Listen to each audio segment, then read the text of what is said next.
জয় শ্রীকৃষ্ণ, রাধে রাধে। দেখুন, এই চৈত্র মাসটি শাস্ত্রমতে খুবই গুরুত্বপূর্ণ একটি মাস।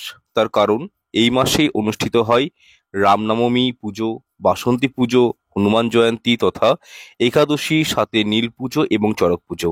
এছাড়াও চৈত্র সংক্রান্তির পর নতুন বছর শুরু হয়। সুতরাং সব দিক থেকে চৈত্র মাসের গুরুত্ব কিন্তু আমাদের কাছে অপরিসীম। সুতরাং এমন কিছু ভুল কার্য রয়েছে, সেগুলো কিন্তু চৈত্র মাসে করতে নেই। এবং তার মধ্যে বিশেষ কার্যটি হচ্ছে খাদ্য সম্পর্কিত। তার কারণ, আমরা যে খাবারটি গ্রহণ করি তার সরাসরি প্রভাব আমাদের শরীর, স্বাস্থ্য, মন মেজাজ এবং পরিবারের উপর বিদ্যমান হয়। দেখুন, শাস্ত্রমতে বলা হয়, খাদ্য যেমন ভগবানের প্রসাদ হয়, ঠিক তেমনি এই খাবার আমাদের জীবনে দুর্ভাগ্য কিন্তু বহন করে নিয়ে আসে। সুতরাং এমন 7টি বাড়ি রয়েছে যে বাড়িগুলিতে কিন্তু কখনই খাদ্য আহার গ্রহণ করা উচিত নয়। নতুবা সারা বছর বিভিন্ন সমস্যায় দেখবেন জড়িয়ে পড়েছেন। আচ্ছা, এখানে কোন 7টি বাড়িতে আমাদের খাবার গ্রহণ করা উচিত নয় সেটি প্রথমে জেনে নিন। দেখুন, যেসব পরিবারের মানুষজনেরা প্রতিনিয়ত ড্রিঙ্ক করেন, মদ্যপান করেন, সেরকম ঘরে কিন্তু খেতে নেই। দ্বিতীয়ত, চরিত্রহীন মহিলার ঘরে কোনো খাদ্য আহার গ্রহণ করতে নেই। এর ফলে নেগেটিভ এনার্জি আপনাদের মধ্যে প্রবেশ করবে। আচ্ছা, তৃতীয়ত, দেখুন, যারা লোক ঠকিয়ে খান তাদের ঘরেও কিন্তু কোনো খাবার গ্রহণ করতে নেই। চতুর্থ, যেসব ঘরে দিনরাত্রি পরনিন্দা পরচর্চা হয় তাদের ঘরেও কিন্তু খাদ্য আহার গ্রহণ করতে নেই। পঞ্চম, যেসব ঘরের সদস্যরা ব্ল্যাক ম্যাজিক বা কালা জাদু করে থাকেন, তন্ত্র সাধনা করেন, তাদের বাড়িতেও খাদ্য আহার গ্রহণ করাটা ঠিক উচিত নয়। ষষ্ঠ, যেসব বাড়িতে অকাল মৃত্যু ঘটেছে সেই বাড়িতেও কিন্তু খাদ্য আহার গ্রহণ করা উচিত নয়। এছাড়াও শ্রাদ্ধ বাড়ির খাবার যারা গর্ভবতী মহিলা রয়েছেন তাদের কিন্তু কখনোই গ্রহণ করা উচিত নেই। যাই হোক, এই 7টি পরিবারের মধ্যে আপনারা কিন্তু এরকম ঘরগুলিতে খাদ্যাহার গ্রহণ করবেন না, নতুবা কিন্তু প্রচন্ড নেগেটিভিটি আপনাদের মধ্যে সৃষ্টি হবে। মন মস্তিষ্ক চঞ্চল হয়ে যাবে এবং আপনারা জীবনে ভুল কর্ম করে বসবেন। যাই হোক, আজকের প্রোগ্রামে আরো দুটি বিষয় নিয়ে আলোচনা করব। যে এই চৈত্র মাসে এমন বিশেষ কিছু খাবার রয়েছে, সেটা কিন্তু অবশ্যই এক কোণা হলেও গ্রহণ করবেন।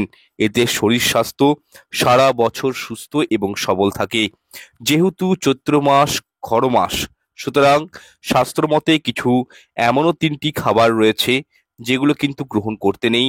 এতে শারীরিক সমস্যা ও জটিল রোগ ব্যাধি সৃষ্টি হয়। আচ্ছা, দেখুন, চৈত্র মাসে আমাদের শরীরের ইমিউনিটি ক্ষমতা অত্যন্ত কম থাকে, যার ফলে ভাইরাল ফিভার, জ্বর, সর্দি, কাশি এগুলো কিন্তু মানে বড়দেরই বলুন বা বিশেষ করে বাচ্চাদের এবং যারা প্রেগনেন্ট ওমেন অর্থাৎ গর্ভবতী মহিলা রয়েছেন তারা কিন্তু অত্যন্ত এই ভাইরাল ফিভারে কষ্ট পেয়ে থাকেন। দেখুন, চৈত্র মাস হচ্ছে বছরের শেষ মাস।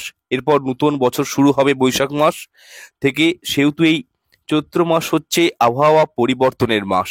ঠান্ডার মরশুম কেটে গিয়ে গরমের প্রভাব চৈত্র মাস থেকেই কিন্তু পরিলক্ষিত হয়। সেহেতু এই মাসে আমরা যদি আমাদের শরীরকে বিশেষ কয়েকটি খাবার প্রদান করতে পারি, তাহলে অবশ্যই এই মরশুম চেঞ্জ হওয়ার জন্য যে ভাইরাল ডিজিজগুলো শরীরে বাজেভাবে প্রভাব বিস্তার করে সেখান থেকে আপনারা কিন্তু রক্ষা পাবেন। যেহেতু এটি বসন্তকাল চলছে, সেক্ষেত্রে অনেক প্রকার ভাইরাস থেকেও আমরা নিজেদেরকে দূরীভূত করতে সক্ষম হব সামান্য কিছু খাদ্যের মাধ্যমে।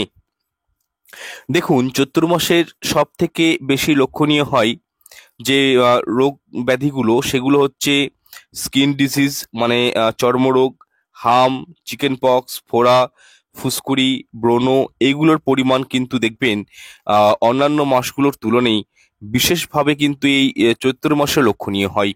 এবং চৈত্র মাসে আবহাওয়া গরম থাকে এবং বাতাসের প্রবাহ পরিমাণ অত্যন্ত বেশি হয়। বিভিন্ন ব্যাকটেরিয়া বা ভাইরাস পরিবেশের চারপাশে অত্যন্ত পরিমাণে বৃদ্ধি পায়, যার ফলে কিন্তু এইসব রোগগুলোর প্রাদুর্ভাব ঘটে।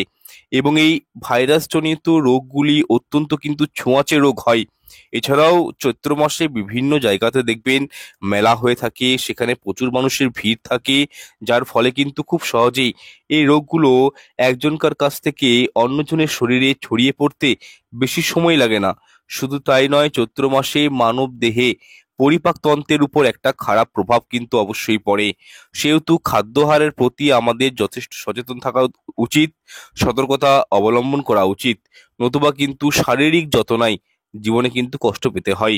দেখুন, আয়ুর্বেদিক শাস্ত্র অনুসারে একটি বিশেষ ফলের কথা বলা হয়েছে, যেটি কিন্তু চৈত্র মাসে খেলে সারাটা বছর কিন্তু সুস্থ থাকা যায়। এটি কিন্তু আয়ুর্বেদিক শাস্ত্র বলছে, এবং সেই ফলটি হলো আমলকি ফল এবং ত্রিফল, অর্থাৎ বেলপত্র, মানে বেল ফল যেটি হয়। আপনারা বেলের শরবত খেতে পারেন এই সময়, বা আমলকি থেতো করে সেটির রস সেবন করতে পারেন। এটা বলতে পারি শরীরের জন্য কিন্তু খুবই মানে চমৎকার হিসাবে কাজ করে। এবং আমাদের আয়ুর্বেদিক শাস্ত্র বলছে আমলকি এবং বেলের সেবনে পরিপাকতন্ত্র অত্যন্ত মজবুত হয় এবং শরীরে ভিটামিনের কমতি থাকে না। দেখুন, আমলকি ফলটি সৃষ্টি হয়েছে শ্রী বিষ্ণুর আশীর্বাদ স্বরূপ, এবং বেল হচ্ছে শ্রীফল, যা মহাদেবের অত্যন্ত প্রিয়। তাই এই দুটি ফল অবশ্যই চৈত্র মাসে সেবন করুন। তবে মূলো, শিম এবং অতিরিক্ত তেল জাতীয় খাবার ভুল করেও কিন্তু এই মাসে গ্রহণ করবেন না। কি হয়, এতে পরিপাকতন্ত্রের ক্ষতি হয়।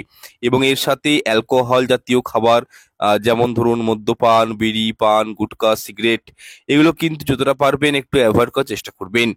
আচ্ছা, নাম্বার 1, দেখুন চৈত্র মাস চলাকালীন অবশ্যই গ্রহণ করুন মেথি শাক। ঠিক আছে, এটি অমৃতের সমান, এবং তার সাথে পাট শাক। দেখুন, এই দুটি শাকের মধ্যে এতটাই মিনারেলস, ক্যালসিয়াম বা বলতে পারি ভিটামিন রয়েছে, যা আপনাদের কল্পনার বাইরে। আমাদের শরীরে যাবতীয় ভিটামিন, ক্যালসিয়াম বা মিনারেলসের ঘাটতি বজায় করতে সক্ষম কিন্তু মেথি শাক এবং পাট শাক। এবং এই শাক নিয়মিত খেলে কি হয়, ইমিউনিটি ক্ষমতা, ডাইজেস্ট ক্ষমতা অত্যন্ত পরিমাণে বাড়িয়ে দেয়। তাই অবশ্যই নিজেদের খাদ্য তালিকায় এই দুটি শাক কিন্তু অবশ্যই রাখুন এই চৈত্র মাসে। আচ্ছা, নাম্বার 2, উচ্ছে বা করলা। এই খাবারটি তারা নিয়মিত গ্রহণ করুন, বিশেষ করে যাদের ব্লাড সুগার বা ডায়াবেটিস রয়েছে।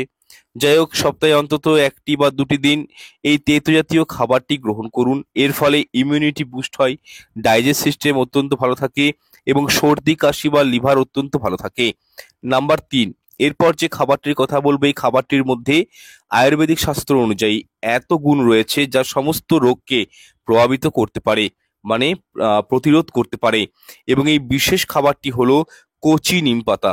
এই নিমপাতার মধ্যে রয়েছে অ্যান্টিব্যাকটেরিয়াল ও অ্যান্টিফাঙ্গাল এলিমেন্ট। সেক্ষেত্রে নিমপাতা যদি সপ্তাহে 2টো দিনও আপনারা খেতে পারেন, তাহলে কি হবে, বাতের দোষ থেকে মুক্তি পাওয়া যায়। এবং যাদের হাঁটুতে ব্যথা করে তাদের অতি অবশ্যই কিন্তু নিমপাতা সেবন করা উচিত। এছাড়াও নিমপাতা খেলে কি হয়, ইমিউনিটি শক্তি মানে ইনক্রিজ হয়, এবং লিভারের যাবতীয় সমস্যা দূরীভূত হয়।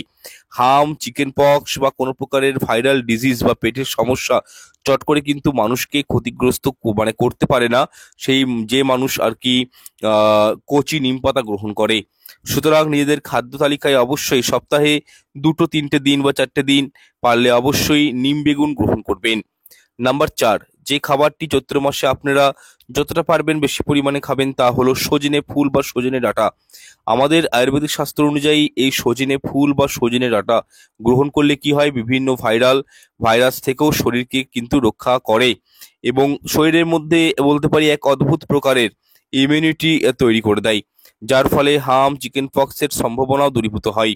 এবং এই খাবারটিতে ভিটামিন A1, B1 ও B3, ভিটামিন ডি এবং ভিটামিন সি এর পাশাপাশি এতে আছে ক্যালসিয়াম, আয়রন, ফসফরাস, ম্যাগনেসিয়াম, এবং শরীরে অত্যন্ত প্রোটিনের যোগান দেয় এই খাবারটি। সুতরাং সপ্তাহে অন্তত 3-4 দিন চেষ্টা করুন সজনা ফুল বা সজনা ডাঁটা এই খাবারটি কিন্তু গ্রহণ করা। আর এছাড়াও চৈত্র মাসে পাতলা করে আমের ডাল, টক দই বা মিষ্টি দই এবং ঠান্ডা শরবত, ফলের রস শরীরের পক্ষে খুব ভালো, তাই এগুলো খাওয়ার চেষ্টা করবেন। তবে এই মাসে শিম জাতীয় সবজি বা মূলো, এই প্রকৃতির খাবারগুলো যতটা পারবেন কম করবেন, অ্যাভয়েড করবেন। কারণ এই চৈত্র মাসেই এই খাবারগুলির মধ্যে বিভিন্ন রকম ব্যাকটেরিয়া এবং জীবাণু সৃষ্টি হয়, এবং এই খাবারগুলো খেলে শারীরিক রোগ ব্যাধির প্রকোপ বৃদ্ধি পায়। শুধু তাই নয়, মোষের দুধ, কাঁচা দুধ এই সময় গ্রহণ করবেন না। এছাড়াও অধিক তেল মশলা জাতীয় খাবার, যেগুলো গুরুপাক খাবার, সেগুলো কিন্তু গ্রহণ করবেন না।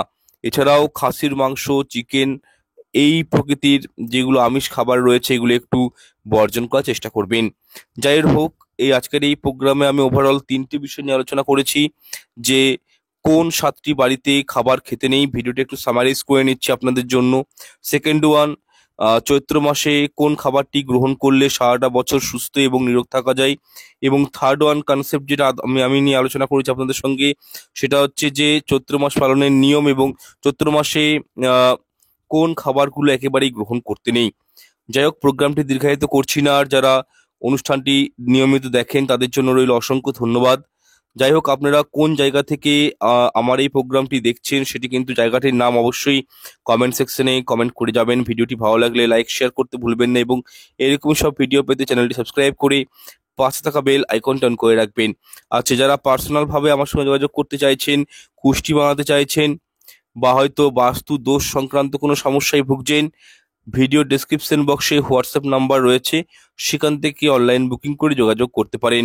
যারা হাত দেখাতে চাইছেন, যারা জটক বিচার করাতে চাইছেন, তারাও কিন্তু অবশ্যই আমার সঙ্গে যোগাযোগ করবেন ডেসক্রিপশন বক্সে দেওয়া হোয়াটসঅ্যাপ নাম্বারের মাধ্যমে। যাই হোক, আজকের প্রোগ্রামটি এখানে শেষ করলাম। ঈশ্বর আপনাদের মঙ্গল করুক। নমস্কার, ধন্যবাদ।